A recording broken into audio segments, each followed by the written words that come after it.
10 है प्रकाश परावर्तन तथा अपवर्तन, लाइट रिफ्लेक्शन एंड रिफ्रैक्शन। इस चैप्टर को हम बहुत ही डीपली, बहुत ही अच्छे तरीके से हम लोग हल करने वाले हैं, पढ़ने वाले हैं। और आइए शुरू करते हैं। इसमें पहला हेडिंग है अध्याय 10 के प्रकाश परावर्तन तथा अपवर्तन में लाइट रिफ्लेक्शन एंड। पहला हेडिंग है आपका इसमें प्रकाश का परावर्तन,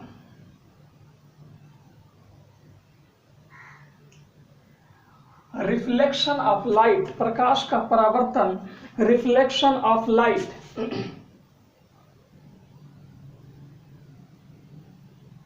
रिफ्लेक्शन ऑफ लाइट। और मैं डिफिनेशन लिख रहा हूं। जब प्रकाश की किरणें किसी पॉलिश की हुई पृष्ठ पर पड़ती हैं, तब पृष्ठ पर पड़ने के बाद वापस उसी माध्यम में पुनः लौट जाती हैं। इसी घटना को प्रकाश का परावर्तन कहते हैं।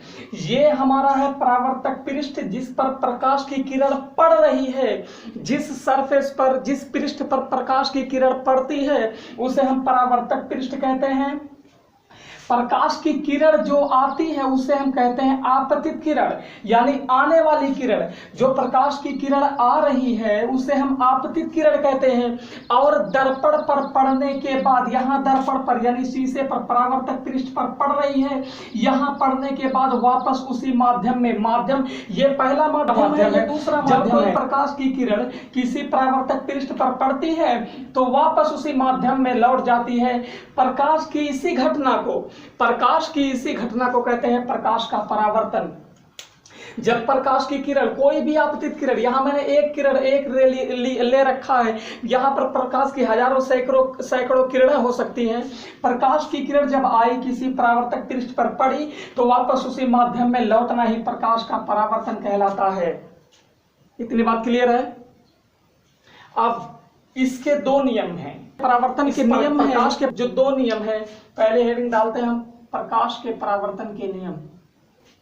आइए समझते हैं प्रकाश के जो परावर्तन है उसके नियम क्या हैं, समझते हैं। परावर्तन के नियम, पहला नियम कहता है, एक बार शुरू से देख लेते हैं। प्रकाश का परावर्तन क्या होता है?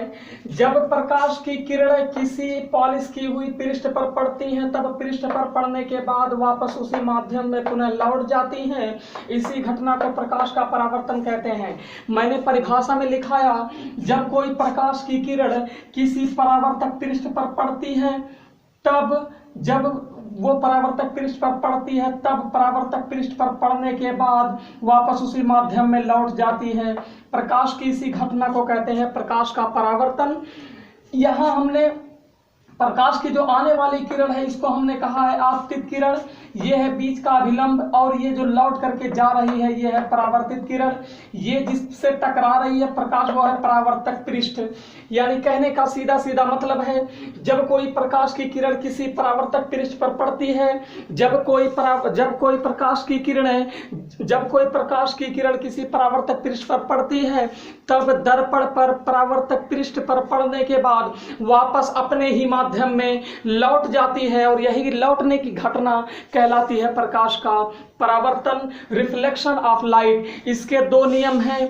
पहला नियम कहता है आपतन कोण परावर्तन कोण के बराबर होता है। पहला नियम कह रहा है आपतन कोण परावर्तन कोण के बराबर होता है। अब समझते हैं आपतन कोण कौन सा है और परावर्तन कोण कौन सा है। ये जो अभिलंब और आपतित किरण के बीच जो बना कोण है ये है आपका आपतन कोण, ये है आपका आपतन कोण। आपतन कोण जिसे हम आई कहते हैं, स्मॉल आई, या यहां पर भी लिख सकते हैं स्मॉल आई। अभिलंब तथा आपतित किरण के बीच जो बनता है कोण वो होता है आपतन कोण। परावर्तन कोण कौन सा होता है? अभिलंब तथा परावर्तित किरण के बीच बना कोण क्या कहलाता है? परावर्तन कोण कहलाता है स्मॉल आर। यहाँ पर हम लिख दे रहे हैं ये है आपका एंगल जो है ये परावर्तन कोण है।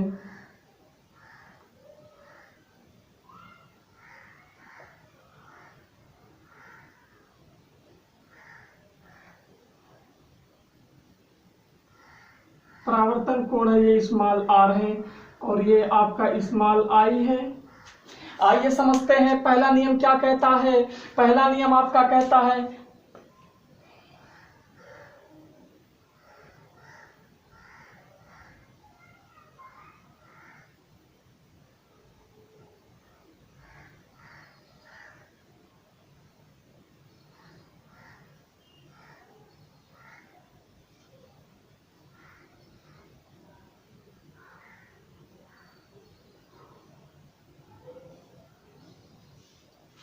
आपका पहला नियम कहता है प्रकाश के बराबर कोण I होता है। अभिलंब और आपतित किरण के बीच बना कोण I होता है आपतन कोण। ये वाला कोण आपतन कोण होता है I। और परावर्तन कोण होता है अभिलंब और परावर्तित किरण के बीच बने कोण, ये जो R है ये होता है परावर्तन कोण। I होता है आपतन कोण, R होता है परावर्तन कोण। आपतन कोण परावर्तन कोण के हमेशा बराबर होता है, न घटेगा न बढ़ेगा। जितना I रहेगा उतना ही R रहेगा। यानी कहने का मतलब ये है, ये प्रकाश के परावर्तन के नियम में शामिल है कि हमेशा I यानी आपतन कोण परावर्तन कोण के बराबर होता है। ये जो I है ये R के हमेशा बराबर होगा, कभी घटेगा नहीं, कभी बढ़ेगा भी नहीं। जितना I रहेगा उतने R रहेगा। और I R हमको पता है अभिलंब और आपतित किरण के बीच बना कोण आपतन कोण होता है I, और अभिलंब और परावर्तित किरण के बीच बना कोण R होता है।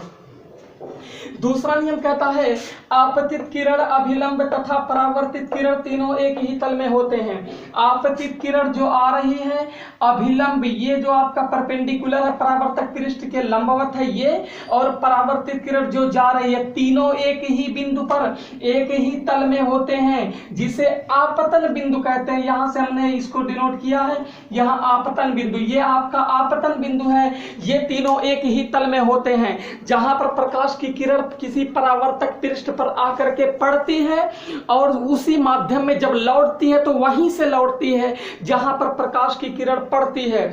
और अभिलंब तीनों एक ही तल में होते हैं। आपतित किरण अभिलंब तथा परावर्तित किरण तीनों एक ही बिंदु पर एक ही तल में होते हैं, जिसे हम कहते हैं आपतन बिंदु कहते हैं। ये दो नियम है प्रकाश के परावर्तन के। पहला नियम है पहला नियम है आपतन कोण परावर्तन कोण के बराबर होता है। दूसरा नियम है हमेशा आपतित किरण अभिलंब तथा परावर्तित किरण तीनों एक ही तल में एक ही बिंदु पर होते हैं, जिसे हम आपतन बिंदु कहते हैं। राइट। अगली हेडिंग है गोलीय। आइए इसके बाद समझते हैं गोलीय दर्पण क्या होता है। गोलीय दर्पण सिंपल सी बात है, दर्पण मतलब शीशा, गोलीय मतलब गोल। ऐसा शीशा जो गोल हो वो गोलीय दर्पण कहलाता है। ऐसा दर्पण जिसका परावर्तक पृष्ठ, वही परावर्तक पृष्ठ जिस पर प्रकाश की किरण पड़ती है वो परावर्तक पृष्ठ होता है। ऐसा दर्पण जिसका परावर्तक पृष्ठ गोलीय होता है, गोलीय दर्पण कहलाता है। सिंपल सी बात है, एक नंबर में पूछ सकता है एग्जामिनेशन में कि गोलीय दर्पण किसे कहते हैं, स्फेरिकल मिरर किसे कहते हैं, तो आपको सिंपल सी यही एक चीज लिखना है, ऐसा गोलीय दर्पण यानी ऐसा गोल शीशा जिसका परावर्तक पृष्ठ गोल हो, गोलीय दर्पण कहलाता है। सिंपल सी बात है। इसके दो तरह के होते हैं ये, एक अवतल दर्पण होता है, एक उत्तल दर्पण होता है। अवतल दर्पण और उत्तल दर्पण दोनों ही गोलीय दर्पण हैं और दोनों ही गोलीय दर्पण के प्रकार हैं। एक अवतल दर्पण कॉनकेव मिरर और एक उत्तल दर्पण कॉन्वेक्स मिरर। तो हम सबसे पहले कॉनकेव मिरर को समझते हैं। अवतल दर्पण कॉनकेव मिरर, ऐसा गोलीय दर्पण जिसका परावर्तक पृष्ठ अंदर की ओर अर्थात गोले के केंद्र की ओर वक्रित होता है, अवतल दर्पण कहलाता है। सिंपल सी बात है, जो ये हमने बनाया है अवतल दर्पण का फिगर, ये किसी भी अगर ध्यान से देखेंगे तो ये किसी भी गोले का कटा हुआ थोड़ा सा भाग है। क्यों? जब इसको हम आगे ऐसे बढ़ाएंगे डॉटेड लाइन से, ऐसे डॉट डॉट डॉट डॉट इसको करके पूरा, तो ये पूरा गोल हो जाएगा और एक गोलीय दर्पण हो जाएगा। ऐसे उत्तल दर्पण भी है। ये उत्तल दर्पण को ऐसे करेंगे, ऐसे मिलाएंगे डॉटेड लाइन से, तो ये हो जाएगा गोल, यानी गोलीय दर्पण। ये अवतल दर्पण और उत्तल दर्पण दोनों ही किसी गोलीय दर्पण के कटे हुए भाग होते हैं। फर्क क्या है, एक अंदर की तरफ पॉलिश किया होता है और एक बाहर की तरफ पॉलिश किया होता है। जो बाहर की तरफ पॉलिश किया होता है, अंदर की तरफ परावर्तक पृष्ठ होता है, उसे कहते हैं अवतल दर्पण। और जो अंदर की तरफ पॉलिश किया हुआ होता है और बाहर की तरफ परावर्तक पृष्ठ होता है, उसे कहते हैं उत्तल दर्पण। फिर से समझते हैं, अवतल दर्पण कॉनकेव मिरर क्या होता है, ऐसा गोलीय दर्पण जिसका परावर्तक पृष्ठ अंदर की ओर अर्थात गोले के केंद्र की ओर होता है, अवतल दर्पण कहलाता है। जब ये गोला पूरा है तो जाहिर सी बात इसका कहीं केंद्र होगा, तो इसका जो परावर्तक पृष्ठ है वो गोले के केंद्र की तरफ है कि नहीं है, यही तो कह रहा है परिभाषा में। ऐसा गोलीय दर्पण जिनका परावर्तक पृष्ठ यानी ये वाला पृष्ठ, ये तो आपका कालिक पोता हुआ है, ये अंदर का पृष्ठ, परावर्तक पृष्ठ अंदर की ओर वक्रित हो अर्थात गोले के केंद्र की ओर वक्रित होता है, या वक्रित मतलब टेढ़ा, गोले के केंद्र की ओर टेढ़ा है, यानी परावर्तक पृष्ठ इसका गोले के केंद्र की तरफ है, ये होता है अवतल दर्पण। इसी तरीके से उत्तल दर्पण कॉन्वेक्स मिरर क्या होता है, ऐसा गोलीय दर्पण, दोनों गोलीय दर्पण है, अवतल दर्पण भी गोलीय दर्पण है, उत्तल दर्पण भी गोलीय दर्पण है। तो उत्तल दर्पण में हम समझेंगे कॉन्वेक्स मिरर में ऐसा गोलीय दर्पण जिसका परावर्तक पृष्ठ बाहर की ओर वक्रित होता है, उत्तल दर्पण कहलाता है। ये देखो, ये जब डॉटेड लाइन से मिलाएंगे तो ये गोला तैयार होगा और इसका केंद्र यहां कहीं होगा, गोले का केंद्र यहां कहीं बीच में होगा। ये गोले के केंद्र की ओर वक्रित नहीं है, ये गोले के केंद्र के बाहर जो पृष्ठ है वो परावर्तक पृष्ठ है, अंदर की तरफ पॉलिश किया हुआ है, बाहर ऐसे चिकना है, साफ है, जिसमें हम चेहरा वगैरह देख सकते हैं। ये होता है आपका उत्तल दर्पण। अवतल दर्पण और उत्तल दर्पण को पहचानने की एकदम रामबाण ट्रिक ये है कि अगर कहीं पर लिखा फिगर दिखा दिया जाए कि बताइए ये उत्तल दर्पण है कि अवतल दर्पण है, तो सिंपल सी बात है, कुछ नहीं करना है। सबसे पहले उत्तल को पकड़ेंगे, ऊ से उत्तल होता है और ऊ से उभरा होता है, यही ध्यान में रखिएगा। छोटा ऊ से उत्तल, छोटा ऊ से उल्लू नहीं, छोटा ऊ से उत्तल और छोटा ऊ से उभरा। जब छोटा ऊ से उत्तल होगा तो उभरा हुआ पृष्ठ यही है कि नहीं है, ये पॉलिश अंदर की हुई है, ये अंदर की पॉलिश को नहीं देखते हैं, बाहर देखते हैं। बाहर जो ये उभरा हुआ है, ये ऐसे उभरा हुआ है ना, ऊ से उत्तल और ऊ से उभरा, तो जाहिर सी बात है जब उभरा हुआ तल होगा तो वो उत्तल होगा, तो एक जब उत्तल होगा तो दूसरा अपने आप अवतल होगा। अवतल मतलब अंदर की ओर, जो पॉलिश किया हुआ है वो अंदर की ओर है। मुझे उम्मीद है कि आप लोगों को समझ में आ गया होगा प्रकाश का परावर्तन क्या होता है, प्रकाश का परावर्तन क्या होता है और प्रकाश के परावर्तन के नियम क्या होते हैं। और अगली हेडिंग आपकी थी गोलीय दर्पण क्या होता है, अवतल दर्पण क्या होता है, उत्तल दर्पण क्या होता है। 3-4 छोटी छोटी हेडिंग है जो मैंने व्हाइट बोर्ड पर लिख दिया है थोड़ा सा आसानी के लिए। पहली हेडिंग है ध्रुव। ध्रुव क्या होता है, इसको मैंने डिफिनेशन के जरिए से लिखा है, अभी मैं समझा दूंगा इसको। दूसरा वक्रता केंद्र क्या होता है, कर्वेचर सेंटर क्या होता है। तीसरा वक्रता त्रिज्या रेडियस ऑफ कर्वेचर ये क्या होता है। चौथा है मुख्य अक्ष मेन एक्सिस क्या होता है। ये चारों हेडिंग छोटी छोटी है और ये इसकी डेफिनेशन मैंने लिख दी है। इसको मैं समझा दूं आपको कैसे, क्या है मुख्य अक्ष क्या है, वक्रता त्रिज्या क्या है, वक्रता केंद्र क्या है, ध्रुव क्या है, ये सारी की सारी चीज मैं आपको समझाऊंगा। मैंने यहाँ पर एक दर्पण बनाया है, गोलीय दर्पण, न उत्तल है ना अवतल है, ये दोनों के लिए मान्य है। ध्रुव होगा तो उत्तल दर्पण के लिए भी होगा, अवतल दर्पण के लिए भी होगा। वक्रता केंद्र है ध्रुव के लिए भी, ध्रुव वक्रता केंद्र जो है वो अवतल दर्पण के लिए होगा, उत्तल दर्पण के लिए होगा। वक्रता त्रिज्या भी अवतल या उत्तल के लिए होगा, मुख्य अक्ष भी अवतल या उत्तल दर्पण के लिए होगा। यहाँ इस डिफिनेशन में मैंने सिर्फ गोलीय दर्पण लिखा है, न उत्तल लिखा है ना अवतल लिखा है, मैंने गोलीय दर्पण लिखा है। तो आइए सबसे पहले समझते हैं ध्रुव क्या होता है, पोल क्या होता है। गोलीय दर्पण, गोलीय दर्पण मतलब मैं आपको समझा ही चुका हूं, ऐसा दर्पण जिसका परावर्तक पृष्ठ गोल हो गोलीय दर्पण कहलाता है। गोलीय दर्पण के परावर्तक पृष्ठ के केंद्र को दर्पण का ध्रुव कहते हैं, इसे P से प्रदर्शित करते हैं। गोलीय दर्पण के परावर्तक पृष्ठ के केंद्र को दर्पण का ध्रुव कहते हैं, इसे P से प्रदर्शित करते हैं। आपका गोलीय दर्पण यहां से यहां तक हो गया और ये जो इसका केंद्र होगा वो यहां कहीं बीचों बीच होगा, इसी को कहते हैं कैपिटल P। ध्यान से सुनिए, ध्रुव क्या होता है, पोल क्या होता है, एक आध नंबर में पूछ सकता है ध्रुव क्या होता है। तो ध्रुव वो चीज होता है किसी भी गोलीय दर्पण के परावर्तक पृष्ठ ये है, अगर बाहर की तरफ पॉलिश कर दे और अंदर की तरफ चिकना रख दे तो हो जाएगा अवतल दर्पण, और अंदर की तरफ पॉलिश कर दे, बाहर की तरफ खुला रख दे, परावर्तक पृष्ठ बाहर की तरफ कर दे, चिकनाई रख दे तो हो जाएगा उत्तल दर्पण। मैं यहाँ उत्तल और अवतल का नाम न लेते हुए सीधे सीधे गोलीय दर्पण कह रहा हूं, क्योंकि ये दोनों के लिए मान्य है। गोलीय दर्पण अवतल भी हो सकता है, उत्तल भी हो सकता है। गोलीय दर्पण के परावर्तक पृष्ठ के केंद्र को दर्पण का ध्रुव कहते हैं। यह आपका जो गोलीय दर्पण का परावर्तक पृष्ठ है यही ना होगा, परावर्तक पृष्ठ यही से इतना, इसी का जो केंद्र होगा बीचों बीच वही होगा ध्रुव, जिसे हम P से डिनोट करते हैं, रिप्रेजेंट करते हैं, प्रदर्शित करते हैं। दूसरी हेडिंग है वक्रता केंद्र, कर्वेचर सेंटर। इसकी परिभाषा जरा देखिए, सीधे सीधे बिल्कुल रटना ही नहीं है, आपको रटना ही नहीं है, आपको सिर्फ समझना है और समझ करके लिखना है। जो मैंने परिभाषा लिखाया है समझा इसलिए रहा हूं कायदे से, ताकि आपके समझ में आ जाए, और जो चीज आप समझ जाते हैं उसको आप लिख देते हैं, कोई हूबहू यही है। आपसे ये नहीं पूछेगा केंद्र क्या होता है, कर्वेचर सेंटर।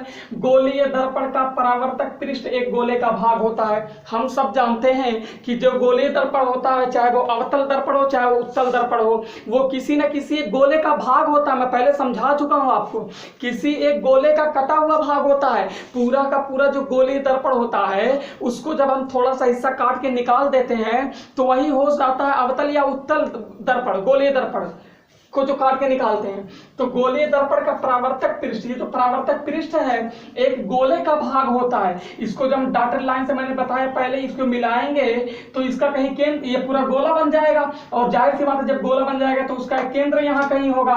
यहाँ पर सपोज करो इसका केंद्र है, एकदम बीचों बीच केंद्र होगा। इसी गोले के केंद्र को गोलीय दर्पण का वक्रता केंद्र कहते हैं। इसी जो ये केंद्र है ना वृत्त का गोले का, इसी को हम क्या कहते हैं, वक्रता केंद्र कहते हैं, कर्वेचर सेंटर कहते हैं। इसे C से प्रदर्शित करते हैं, तो यहां हमने लिख दिया C। इतनी बात क्लियर है। ध्रुव क्या होता है, दर्पण का जो बीचों बीच वाला पॉइंट होता है P, वो होता है ध्रुव। वक्रता केंद्र क्या होता है, जाहिर सी बात हमको पता है कि जो गोलीय दर्पण है, चाहे वो उत्तल हो चाहे अवतल हो, वो किसी गोले का कटा हुआ भाग होता है। यहां से डॉटेड लाइन से मिलाएंगे तो हो जाएगा पूरा गोलीय दर्पण। इसको काट करके निकाला गया है, तो जब ये पूरा गोला है तो उसका केंद्र होगा, कुछ केंद्र होगा बीच में ना, तो वही जो केंद्र है वही है वक्रता केंद्र। इसे हम C से प्रदर्शित करते हैं। आइए तीसरे हेडिंग की तरफ हम ध्यान देते हैं, तीसरी परिभाषा की तरफ। वक्रता त्रिज्या, तीसरी परिभाषा है वक्रता त्रिज्या, रेडियस ऑफ कर्वेचर। ये रेडियस ऑफ कर्वेचर क्या होता है, जब हम पहले जान चुके हैं कि जब कोई भी अवतल दर्पण या उत्तल दर्पण हो, किसी गोले का भाग होता है, किसी गोलीय दर्पण का भाग होता है। गोलीय दर्पण का परावर्तक पृष्ठ जिस गोले का भाग होता है उसकी त्रिज्या दर्पण की वक्रता त्रिज्या कहलाती है। जब ये डॉटेड लाइन से मिलाएंगे तो ये पूरा का पूरा एक गोलीय दर्पण हो जाएगा, और इसका केंद्र होगा, हमको पता है केंद्र से लेकर के जो इसका ध्रुव है इसकी दूरी यही कहलाती है वक्रता त्रिज्या, R कहलाती है, कैपिटल R।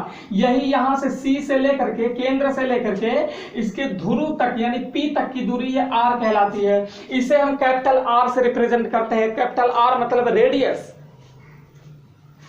ध्रुव समझ लिए, वक्रता केंद्र समझ लिए, वक्रता त्रिज्या समझ लिए। लास्ट हेडिंग है मुख्य अक्ष। ये मेन एक्सिस क्या होता है इसको समझते हैं। गोलीय दर्पण का ध्रुव है मतलब ये, तथा वक्रता त्रिज्या से, वक्रता त्रिज्या मतलब ये से गुजरने वाली सीधी काल्पनिक रेखा, जो ये रेखा गुजर रही है ये यहां से यहां तक, ये आपका है मुख्य अक्ष। यह आपका है मुख्य अक्ष, यही आपका मुख्य अक्ष है। गोलीय दर्पण का ध्रुव यानी कि P तथा वक्रता त्रिज्या से गुजरने वाली, वक्रता त्रिज्या ये है, यहां से लेकर के यहां तक आपका कैपिटल आर है, यहीं से जो काल्पनिक रेखा गुजर रही है, हम कल्पना सिर्फ कर सकते हैं, रेखा नहीं खींच सकते, हम कल्पना कर सकते हैं, वही काल्पनिक लिखा, काल्पनिक मतलब कल्पना, सोचा गया। गोलीय दर्पण का ध्रुव P तथा वक्रता त्रिज्या से गुजरने वाली यानी आर से गुजरने वाली सीधी काल्पनिक रेखा को दर्पण का मुख्य अक्ष कहते हैं। मुझे उम्मीद है कि ये सारी की सारी चीज जो आज पढ़ाई गई है वो आप लोगों के समझ में आ गया होगा। अगला जो टॉपिक होगा वो आपका होगा अवतल। देखेंगे आज फोकस इतना ही। शुक्रिया।